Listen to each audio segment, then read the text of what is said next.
నేనేం ప్రభుత్వ ప్రతినిధి రాలే, వ్యక్తిగతంగా వచ్చిన. నేను చిక్కుడు ప్రభాకర్ ఏమో జీవితాంతం అట్లే మాట్లాడలేదు కాబట్టి మాట్లాడుతుంది, ఇక మాట్లాడాల్సిందే, ఎవరో ఒకరు ఉండాలి కాబట్టి.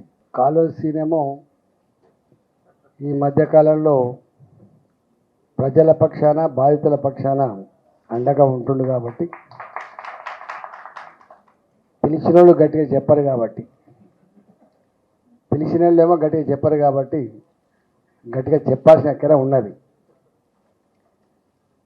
పెద్దలు మత్సనాచారి గారు వచ్చిండు, మా మిత్రులు శ్రీనివాస్ గౌడ్ గారు వచ్చిండు, అనేక మంది పెద్దలు ఉన్నారు.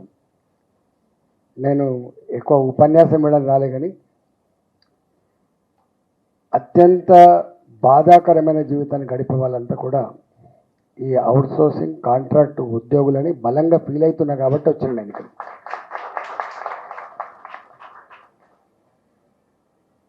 దీనికి మార్గం లేక ఏది లేదు, కానీ పైన ఉన్న పెద్దలకు ధ్యాస పెట్టి ఇది పరిష్కరించినటువంటి కమిట్మెంట్ ఉంటే సాధ్యమయ్యేటువంటి పని ఇది.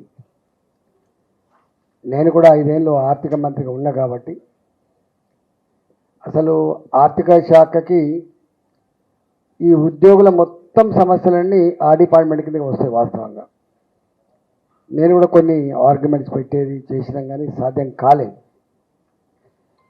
మీరు పెట్టినటువంటి 5-6 డిమాండ్లు ఏవైతున్నాయో అది 100కు 100% అమలు కావడానికి ఆస్కారం ఉన్న డిమాండ్ ఉంది. దాంట్లో మొట్టమొదటిది వీళ్ళ దగ్గర సర్వీస్ ట్యాక్స్ 18% వసూలు చేయడం ఎంత దుర్మార్గమైంది. అంటే ఈ అవుట్సోర్సింగ్ ఏజెన్సీ కనుక లేకపోయి ఉంటే ఈ 18% అట్రాక్ట్ అయ్యేటువంటి ఆస్కారమే లేదు. అసలే బిచ్చగలవరా మేమంటే మా దగ్గర బిచ్చమెత్తినట్టు వసూలు చేసుకునే పద్ధతి ఎంతవరకు న్యాయమో ఆలోచించాల్సి ఎక్కడైతుంది. అయితే అవుట్సోర్సింగ్ ఉద్యోగులు ఇలా కాంట్రాక్ట్ ఉద్యోగులు ఏదో ఇంటర్మీడియటో లేకపోతే 10th క్లాసుల్లో కాదు, వీళ్ళంతా కూడా మంచి క్వాలిఫైడ్ పీపుల్ వీళ్ళంతా. ఏదో ఇంత ఉద్యోగం అని అంటేనే పిల్లనిస్తారు కాబట్టి, పెళ్ళిళ్ళైనాయి కాబట్టి బతుకుతున్నాడు వీళ్ళు. ఇవాళ అన్ని కటింగ్ పోను 13,000 రూపాయలు, అన్ని కటింగ్లు పోను 15,000 రూపాయలు, 18,000 రూపాయలు వస్తే ఇవాళ కామన్ సెన్స్ సంబంధించిన అంశం ఏంటంటే, చిక్కుడు ప్రభాకర్ గారేమో మొత్తం ఇంత శాతం పెరిగింది, అంత శాతం పెరిగింది. ఒక ఇల్లు కిరాయి హైదరాబాద్లో 10,000 రూపాయలు ఉంటుంది మినిమం. ఒక కుటుంబం జీవించాలంటే ఇల్లు కిరాయి 10,000 రూపాయలు ఉంటుంది. ఎక్కడ పిల్లలకు బడి ఫీజు కడతావు, ఎక్కడ అమ్మ నాన్నకు ఒకవేళ ఆరోగ్యపరమైన సమస్య వస్తే వైద్యం చేయిస్తావు. ఎంత దుర్మార్గం అంటే, ఇంతకంటే ఎట్టి చాకరీ, ఇంతకంటే ఎక్కువ దోపిడి ఇంకోటి లేదు. చాలామంది పెద్దలు మాట్లాడినరు, ప్రైవేటోడు దోపిడీ చేస్తామని అడగచ్చు, కానీ గవర్నమెంటే అంటే ప్రజల్ని చూడవలసిన, ప్రజల సంక్షేమాన్ని కాపాడాల్సినటువంటి చట్టాలని అమలు చేసే ప్రభుత్వాలే ఈ దోపిడీ చేస్తే ఎవడు కాపాడాలనేటువంటిది చాలామంది మాట్లాడేది అంతకుముందు. ఇవాళ నేను కూడా మాట్లాడుతున్నాను. ఇవాళ దీంట్లో ఒక 6-7 డిమాండ్ తక్షణం పరిష్కరించాల్సిన అక్కడ ఉన్నది. ఒకటో డిమాండు, ఈ మధ్యవర్తుల ద్వారా వచ్చే పంచాయతీ కమిషన్దే కాదు, చాలామంది అనుకుంటారు బట్టి కమిషన్ అని చెప్పి. ఈ అవుట్సోర్సింగ్ ఏజెన్సీ ఎంటర్ కాగానే వాడు దీన్ని ఎప్పుడో ఈ ఉద్యోగి చిన్న ఉద్యోగి నౌకరు కావాలి కాబట్టి ఆయన అక్కడే లంచాలు ఇచ్చేస్తున్నాడు. అక్కడక్కడ ఎంటర్ కాగానే 50,000 1,00,000 రూపాయలు అక్కడే ఇంత లంచం ఇచ్చాలని ఎంటర్ అవుతారు ఫస్ట్. ఆ తదుపరి ఏమవుతుంది, ఒకవేళ ఆయన నచ్చకపోతే మళ్ళీ ఆయన తీసేసి మళ్ళీ ఇంకొని పెట్టుకుంటాడు, మళ్ళీ ఇంత డబ్బులు తీసుకొని పెడతాడు. అంటే మొట్టమొదటిగా ఇలా నేను మొదలు వాదించింది ఏమంటే, దీంట్లో ఏజెన్సీ అంటోడు ఎప్పుడు పడితే అప్పుడే పీకేసే అధికారం వాడికి ఎవడిచ్చిండు. కనీసం ఒక ఉద్యోగి ఒక డిపార్ట్మెంట్ చేస్తే ఏజెన్సీలు మారినప్పటికి కూడా ఈ ఉద్యోగ భద్రత ఉండాలనేటువంటి డిమాండ్ అప్పుడు పెట్టినాం. వాస్తవంగా దీంట్లో ఒకటి, ఈ ఏజెన్సీల వ్యవస్థ రద్దు కావాలి ఒకటి. 2, ఈ సర్వీస్ ట్యాక్స్ పేరిట వీళ్ళ దగ్గర నుంచి వసూలు చేసే 18% రద్దు కావాలి 2. మూడవది ఉద్యోగ భద్రత కావాలి. 4వది వీళ్ళకి డిపార్ట్మెంట్ టెస్టులు పెడుతుంది. మేము పెద్ద ఆర్గ్యుమెంట్ పెట్టాం, సరే వీళ్ళు రూల్ ఆఫ్ రిజర్వేషన్ కాకపోవచ్చు, లేదా మెరిట్ ప్రకారం తీసుకోకపోవచ్చు, ఇంటర్వ్యూ జరగకపోవచ్చు, రిటర్న్ ఎగ్జామ్ లేకపోవచ్చు, తీసుకున్నారు.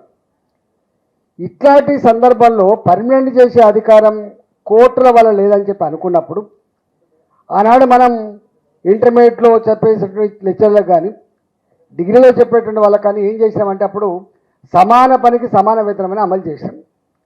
వీళ్ళకు కూడా గదే పద్ధతిలో సమాన పనికి సమాన వేతనం కనుక అమలు చేసి ఉంటే ఇవాళ ఈ దుస్థితి వచ్చేటువంటిది కాదు. కాబట్టి ప్రభుత్వం తప్పకుండా సమాన పనికి సమాన వేతనం ఇవ్వాల్సిన దగ్గర ఉన్నది. ఐదోది ఏంటంటే ఇప్పుడు ఎవడు కొన్ని డిపార్ట్మెంట్లో అయితే నేను ఉన్న కాబట్టి చెప్తున్నాను, వాడు ఎప్పుడో గ్రాంట్ రూపంలో వస్తుంది, ఒక 6 నెలలకు 7 నెలలకు వస్తుంది. అసలు ఈ ఏజెన్సీని ఎందుకు పెట్టిండ్రు? ఈ ఏజెన్సీ అంటోడు గవర్నమెంట్ నుంచి వెళ్ళి డబ్బులు వచ్చినా రాకపోయినా ఉద్యోగి మాత్రం జీతాలు ఇవ్వాలి. ఎవరైనా పుణ్యాత్తులు ఉంటే కొంతమంది ఇస్తుండొచ్చు, చాలామంది ఇవ్వరు. అసలు నౌకరు చేసే వాళ్ళకి నేను ఎమ్మెల్యే నౌకరు చేస్తేనే నాకు ఎప్పుడు జీతం వస్తా అని ఎదురు చూస్తూ ఉంటాను. కానీ వీళ్ళకి ఎక్కడ కూడా 4 నెలలు 5 నెలలు 6 నెలల వరకు కూడా జీతాలు రావు.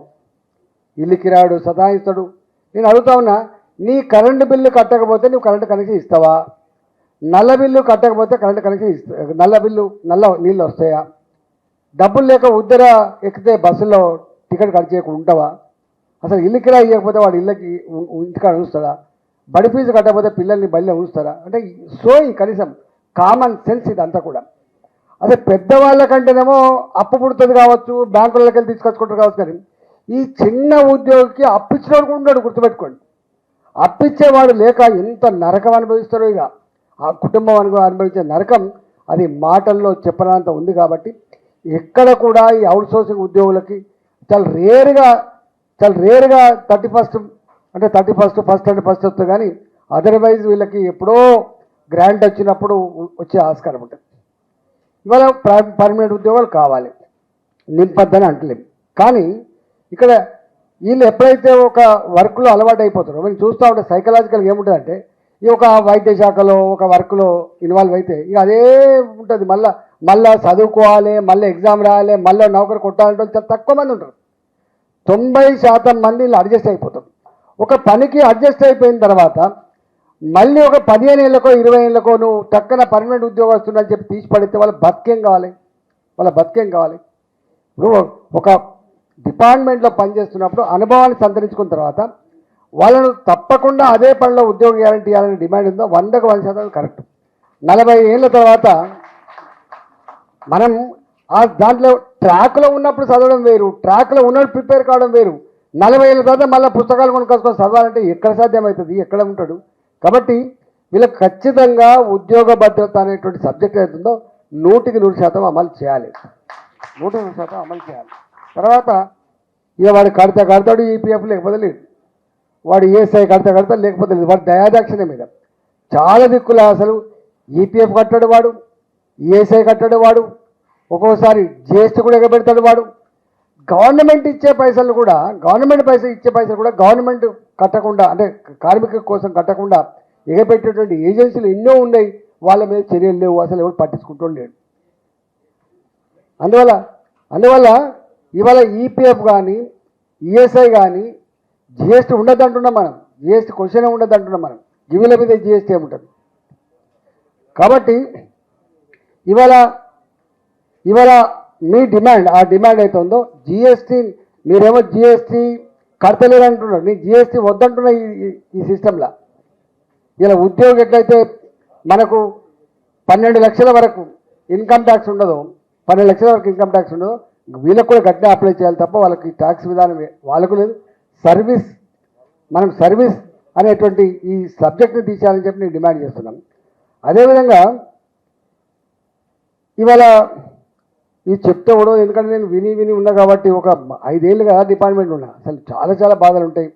నేను మళ్ళీ అసలు రాజకీయాలలో పదవులు ఉంటాయి పోతాయి, పెద్ద ఇష్యూ కాదు. మేము కూడా అనుభవించినాం, మళ్ళీ ఇక్కడ ఉన్నాం, మళ్ళీ రేపు ఉంటాం కావచ్చు. కానీ ఏది ఏమైనా మానవత్వం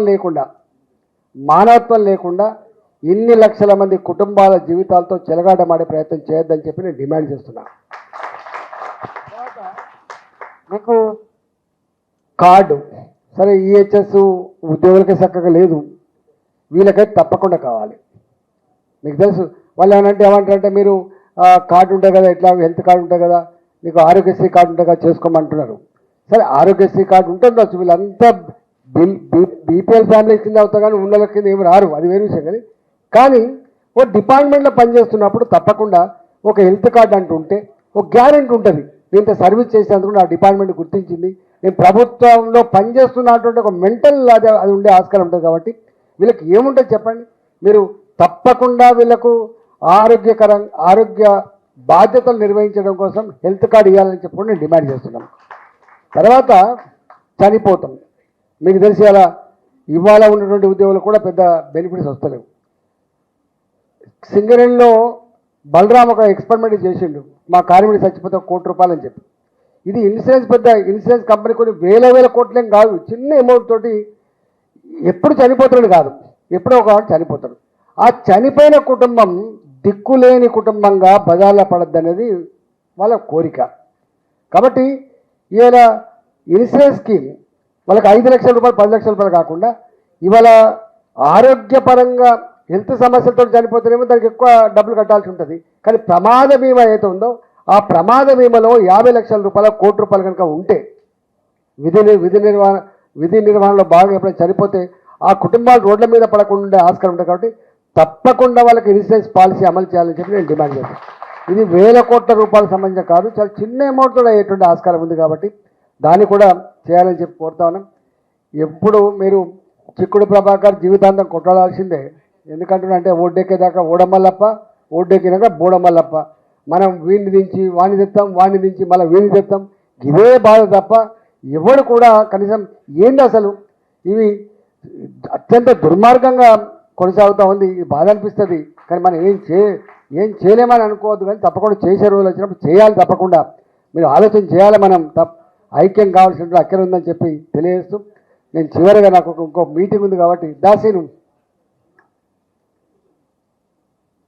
మేము ఏ రాజకీయాల్లో ఉన్నా ఎక్కడ ఉన్నా సామాన్యుడు జరిగినటువంటి అన్యాయం పట్ల మాత్రం తప్పకుండా మాకు గొంతు ఉంటుంది, గుర్తుపెట్టుకోండి. పదవుల కోసం పెదలు మూసుడు గిన్నెలు ఉంటాం కాబట్టి పోము గల్లు క్వశ్చన్ లేదు, గట్టుంటే ఇక్కడ రామ్. మేము మళ్ళీ చెప్తున్నాం, మీరు దీని మీద వట్టిగా టూత్ పాలిష్గా ఇట్లా వట్టిగా ఇది పెట్టి అది పెట్టి కాకుండా దీనికైనా మంచి కార్యాచరణ చేయండి, ఒక మంచి కార్యాచరణ చేయండి. ఏదో ఒక పరిష్కారం దొరికేదాకా మనం వదిలిపెట్టాల్సి అక్కర్లేదు. నీ జీవితంలో 2 కర్తవ్యాలు ఉంటాయి, గుర్తుపెట్టుకో. ఒక కర్తవ్యం నౌకరు చేస్తున్నావు, ఇంకొక కర్తవ్యం నీ హక్కులను కాపాడడం కోసం నువ్వు పోరాట బాట ఎన్నుకోకపోతే మాత్రం నిన్నెవడు బతకనియాడు, గుర్తుపెట్టుకోండి. ఇది ఎవడు వాడు ప్రేమతో నీకు ఇచ్చే ప్రసక్తి లేదు. అప్పుడప్పుడు అక్కడక్కడ ఓట్ల కోసం జరిగే ఘర్షణలో హామీలు ఇస్తుండొచ్చు, కానీ పూర్తి స్థాయిలో అమలు చేసేటువంటి ఆస్కారం లేదు. కాబట్టి దయచేసి మనం ఆ భ్రమలలో ఉండి ఆగం కావద్దని చెప్పి నేను కోరుకుంటూ మరొకసారి మీరు నాకు తెలిసి ఇలా అందరూ అవుట్సోర్సింగ్ ఇవాళ గ్రామ పంచాయతీ ఎంప్లాయీస్ దాదాపు అవుట్సోర్సింగ్ లెక్కనే ఉంటారు, కాంట్రాక్ట్ లెక్కనే ఉంటారు. నీ మున్సిపాలిటీలో అవుట్సోర్సింగ్ లెక్కనే ఉంటారు, కాంట్రాక్ట్ లెక్కనే ఉంటారు. 5 లక్షల మంది అందాలు నాకు తెలిసి ప్రభుత్వంలో పర్మనెంట్ ఎంప్లాయీస్ కంటే కూడా వీళ్ళు ఎక్కువ ఉన్నారు.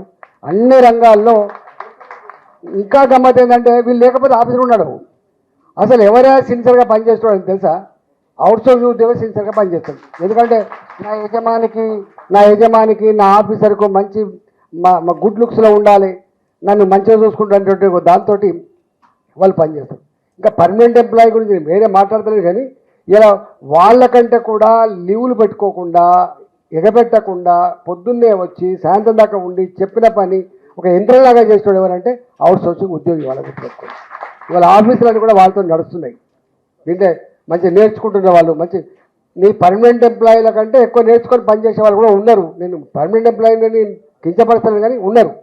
కాబట్టి తప్పకుండా ఇవాళ మీ గురించి చెప్పాలంటే గంటలు చెప్పినా ఉడవదు, కానీ బాధలు ఉన్నాయి. ఈ బాధల పరిష్కారానికి మీరు ఐక్యంగా ఉద్యమించండి. మాలాంటి వాళ్ళం మళ్ళీ చెప్తున్నాం, మేమేం ప్రభుత్వ పరంగా రాలేదు, ఈ పరంగా రాలేదు.